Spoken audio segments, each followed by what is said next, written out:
Isa na namang birthdayhan ng inatake at nilantakan ng Team Pasirate. Kaya tayo na ating alamin ang kaganapan at ang buong istorya. Magandang araw mga bossing, narito ngayon tayo sa Barcelos de Mesa Swimming Pool. At dadayo tayo ngayon dito ng lantakan. Kaya tara, kayo sumama sa akin. Dini natin simulan ang istorya sa pagbaba ng pinakamayaman ng bayan ng Rosario, si Don Canor. Sawa na daw ho siya sa masasarap na pagkain sa kanilang mansyon. At ang Team Pasirate ay laging naandyan. Matik na iyan. Siyempre, uunahin natin ang mga bisita.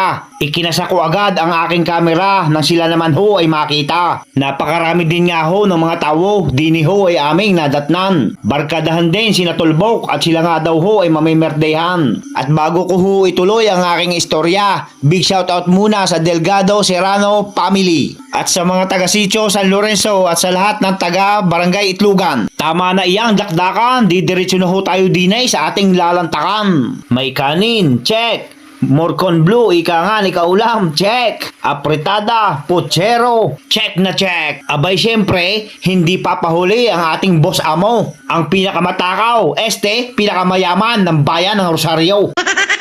Ay papaano? Lantakan mo na iyan, paring Ador. Kaya mga bossing, kayo ngayon natin sa partihan. Magdadali tayo ngayon dito. Kaya, lantakan nyo na yan.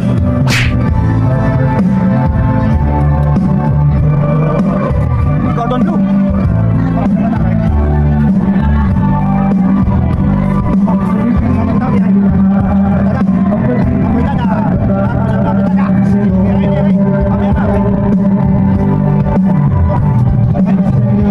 Salamat sa laging panunod at shoutout kay Ma'am Jenlyn.